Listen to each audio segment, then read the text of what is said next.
What's up, everybody? Got some exciting stuff to cover today. Got some leaks for the new generation of Pokemon, so take it all with a grain of salt.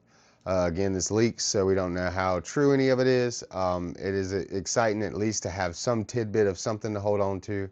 Now, we all know how I feel about Nintendo. I have not been quiet about that. So keep in mind there will be multiple ways to play all of these games, so there's that. Just keep that in mind.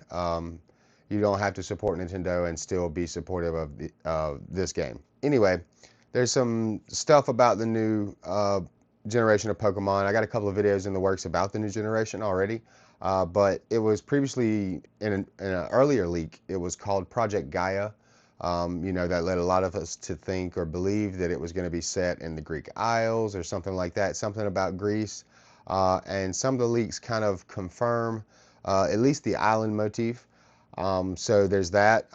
So we're just going to jump right into it. I do want to take a second to thank everybody. There was a big outpouring of support for my recent video where I talked about, late stage capitalism devouring hobbies. I was very passionate. I wanted to get some of these feelings out. I'm glad I took it to YouTube and shared it with you guys because there was a lot of people that reached out, a lot of people that commented, a lot of people that I think felt or knew what I was talking about, has suffered it in some type of way. My eyes were open to things I hadn't even considered. I even said in that video there's multiple ways we could talk about this. I was just talking about hobbies, and there's so many more ways we could dive into that topic. But I just wanted to say thank you to everybody that supported. That video is at like 2.8K views. That's the most views any of my videos have, so that's pretty awesome. I got like 50 something subscribers in a day, so thank you guys. Welcome to the channel. We just rebranded, so now we're talking about a lot more stuff, so welcome. Thank you for joining us. I did want to say thank you for that. And if you're not subscribed and you're checking us out now, go ahead and think about subscribing. We're on that journey to 1,000. I never thought I'd get this far. I'm over 200 subscribers now. Like I said, I got over 50 subscribers in a day. That felt really awesome to get that kind of support. But yeah, so we're on that road to 1,000. If you guys want to join in and help us and follow on the content, we'll be covering all kind of different hobbies. And if you want us to cover your hobby and we haven't talked about it yet, jump in the comments and let us know what it is. But yeah, just wanted to say thank you guys for that. And we got more coming on that topic and multiple topics that will stem from that as well. But jumping into today's topic, so we're going to be talking about the leaks. So I will show you guys on screen somewhere the message and stuff that this is from. But here's the gist of it. So 16 main islands, 150 plus smaller islands. The smaller islands are mostly useless, patches of grass, items, caves, etc. You can start in the east on Mimos Island, Mimos Island. Again, it gives me a lot of Mediterranean vibes. The starter Pokemon have been said to be Imba, like a goat, fire goat, Octopop, which is a water octopus, and Moss Shell, which is a grass snail. Again, take this as with a grain of salt. We don't know how true this is, but it looks like I'll be rocking a fire goat on the new playthrough, which is pretty cool. I'll probably name him Fire Goat. Yeah, I don't know. We're gonna have fun with it, so we'll see what happens. New battle gimmick is called Gigaxis or Gigaxis, Giga. This, I don't know. I think it's Gigaxis. It's Gigaxis, Gigaxis. Each of the 16 main islands has a guardian Pokemon. Some Pokemon can swear their loyalty to a guardian Pokemon, which unlocks a Gigaxis, so it temporarily changes their appearance and typing. After some use, the temporary change becomes permanent. So, think of making your Bulbasaur a ghost type, for instance. And for a time its look and its type will change, and after you use it for a little bit it will change permanently, so you get to try it out for a bit. It sounds like that's interesting sounding. Now the reason I think this maybe could be true is because this is something people have done in mods. This is something people have requested in the past. The whole changing Pokemon's types, changing their looks based on other typings of other Pokemon, kind of not breeding, but mixing, mashing them together. So it sounds like they're going for something like that. So that leads me to believe this could be true because they are going to be doing these things. This lawsuit with Power World, which we'll be covering in another video, This lawsuit with Palworld is going to open up the door for new, it's a $60,000 lawsuit. We'll talk about it in the other video, but it's going to be opening up the door to a lot more patents. And I think this is part of that strategy. They can retroactively go after those mods now, especially if they do something like, let's say, bring this to PC as well, which is something that could be happening. So we'll talk about that also in a later video, but there'll be a lot of that. There's an item related to Gygaxes called a G token. They remind me of the pins in The World Ends With You. I don't know. There's a correlation to the author of the post, and that the game share a box legendary called Felurion. Again, Mediterranean Greek vibes. Basically a reskinned Miraidon Koraidon type thing. In Pokemon Gales, which is one of the forms of the game, Pokemon Gales. Felurion has pledged loyalty to the winds, so he has his air axis form, and you can use him to travel through the skies from island to island. In Pokemon Tides, he will be pledged to the seas, and that'll be his mare axis form. Traveling between islands on the sea. Pick related, it's all I could get, which is the picture of Gales and Tides, which I will probably put in the thumbnail or something like that. Yeah, so in one of the games you'll be traveling, in both of the games you'll be traveling from island to island, obviously. And it looks like there's things to do on 150 plus smaller islands, little things to explore, look around at, probably hide Pokemon individually in different places, different biomes type thing. We don't know anything, so I'm just speculating. But one of them you travel by sea and one of them you travel by air, and I feel like the air one is definitely going to get more love because people love to fly in games. That's just the truth. But it sounds pretty awesome. At least, sounds like they're giving us a couple of things that we really have been asking for, which again, we don't know if this is true, but if this is true, then that is the case. No gyms. That's a big one. No gyms. So think Sun and Moon. There's an island challenge similar to Sun and Moon, but more battle focused. You earn stamps to gain access to different islands. So instead of gym badges, you get stamps. You gain access to different islands. Some other Pokemon I've seen: an early route Griffin, a sea hare, a green snake with 4 eyes, a generic black beetle, a hermit crab with different shells, and he's seen at least 6 different shells, including, and get this, a soda can. So maybe you can trade out the shell of the crab to change its type, and maybe you can use any item and it grants you the normal typing or something like that. That's just me speculating again. It sounds interesting. It sounds like a way that people have, like I said, we've been asking for Pokemon to kind of play with some of these different mechanics. One of my other videos that I'm doing now is about evolution in Generation 10, which I think could be coming. So it is about time for a new evolution. So I have a video about that where we talk about a couple of things we've been talking about in the Discord. But look out for that video. It's coming soon. I'll probably work on that tonight and tomorrow. So yeah, look out for that one.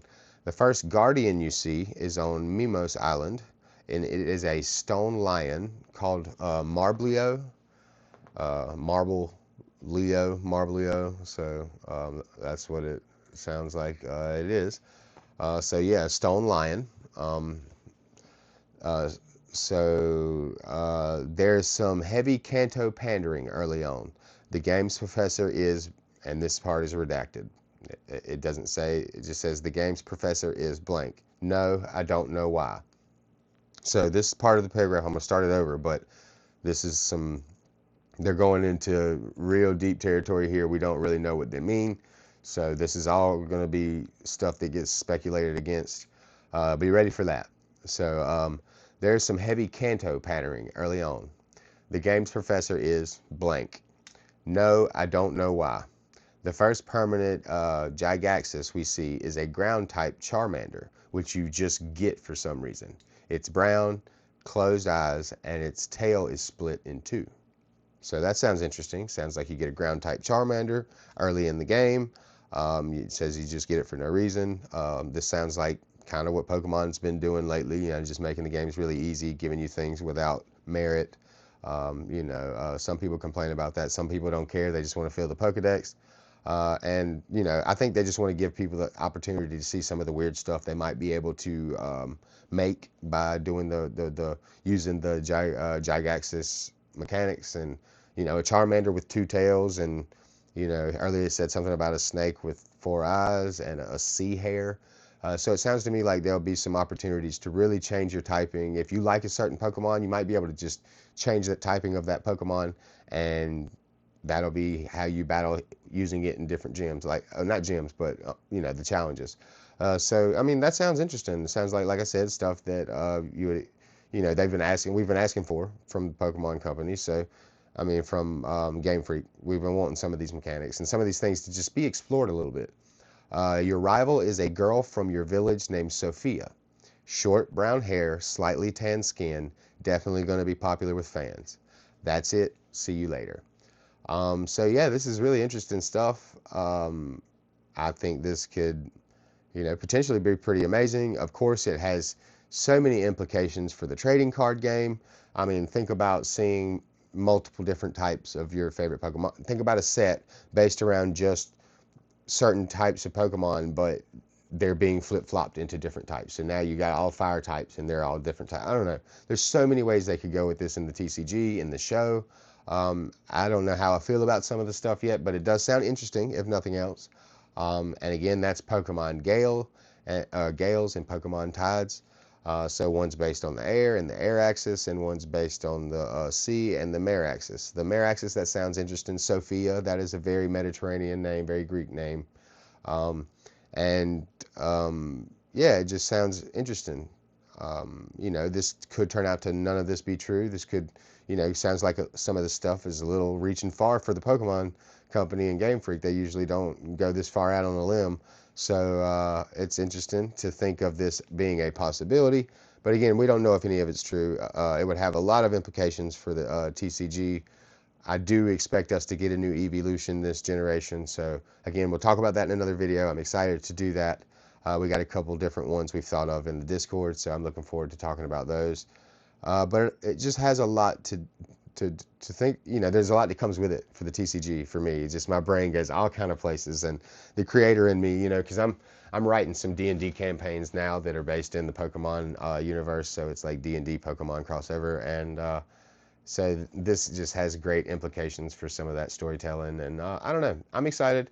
Even if this isn't real or isn't true, it's still fun to get something, to read something, to be debating and talking about something. So get in the comments. Let me know what you guys think about this stuff. How would you change it? What's the mechanics you would like to see added? Again, this is just one guy posting. I'll show the posts somewhere in the video here. But yeah, it's interesting if nothing else. It's fun to speculate, fun to look at the stuff, and you know, it's funny and interesting that they're going to call one of them Pokemon Tides, because I have a feeling that a lot of people are going to be sailing the 7 seas to play this game. So Pokemon Tides it is for me. I think I'm going to go ahead and choose Tides. I usually am the guy who picks the red. I'm the guy who picks the, you know, certain versions I do pick, it seems. But here in the last couple times, last time I got Violet, I didn't get Scarlet. And usually I get the red game. So it's I don't know.